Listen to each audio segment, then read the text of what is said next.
Now you're welcome back to the Gavel. Now, how do we prevent incidents of building collapsing in different parts across the country?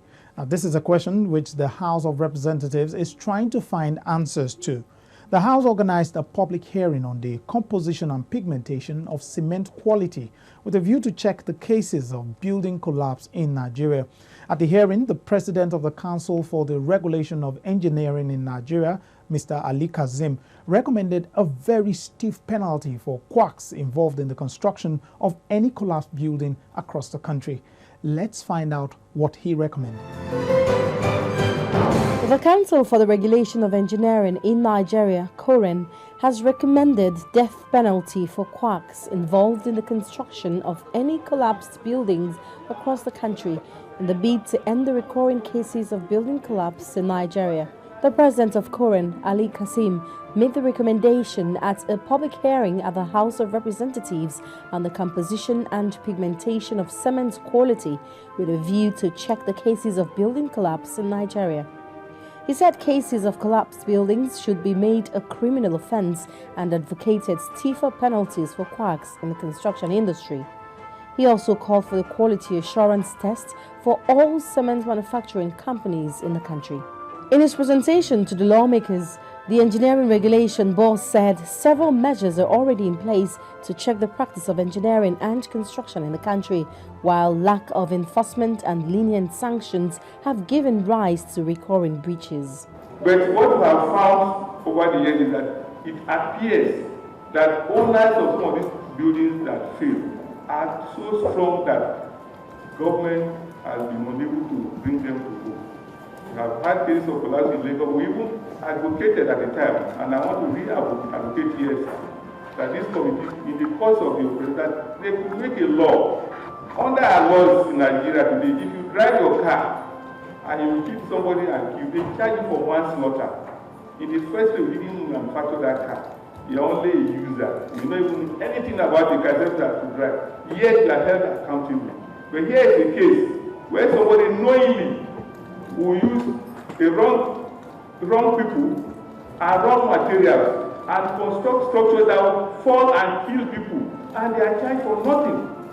I think there's a gap there. Chairman of the House of Representatives Ad Hoc Committee on the Composition and Pigmentation of Cement Quality, Yakubu Dogara, noted that the serial incidents of building collapse, often resulting to death, has become a source of anxiety. Hence, the public hearing to call practitioners and professionals involved in construction to proffer solutions to end the menace. It is estimated that building collapse claimed about 297 lives where data is available. In Lagos alone, from 2000 to 2010, about 151 lives were lost due to these menace. These numbers do not take into account the injured, as well as many cases of varying degrees of permanent disabilities.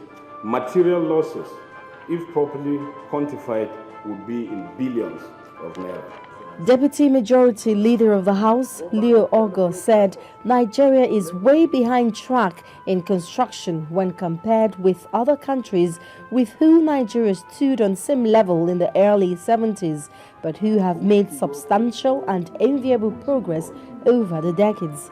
He said the tempo of development achieved so far must be sustained and then built upon. It is sad that Nigeria, with such a well-trained manpower in engineering and other related professions, has continued to witness the collapse of buildings across the length and breadth of the country. This is no longer acceptable. While countries like Singapore and Malaysia, whose level of development was at par with us in the 70s, has made progress in developing a robust indigenous capacity in infrastructure development, erecting skyscrapers and have stood the test of time. Rather, erecting skyscrapers that have stood the test of time, we continue to build one-story buildings that collapse shortly after they were completed. The president of Nigeria Institute of Building, on his part, said to ensure zero tolerance for substandard and low-quality materials, Cement bags should henceforth contain details that would specify the class of cement as well as the strength and other important details to tackle different and special building needs. When Nigeria reaches the level at which India and China are, Nigeria will also live 32.5 because 32.5 is a very slow setting cement. You cannot use it when you are constructing mass houses, when you want to build maybe 100, 200 mass houses and feed them in 1 month. You can't use it at 2.5 because it won't help you. You won't be able to achieve the date that you want to finish. So in most of these countries, they no longer use that because they have different system buildings which are constructed fast. Within 1 day, they can build so many houses. He also emphasized the need for the enforcement of the National Building Code to address the lax control by regulatory authorities and professionals with all seriousness.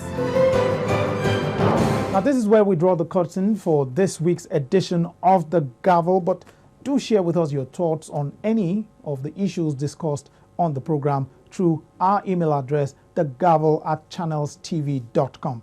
Before we go, I leave you with this quote from Valdemar Lenin. Despair is typical of those who do not understand the causes of evil, see no way out, and are incapable of struggle.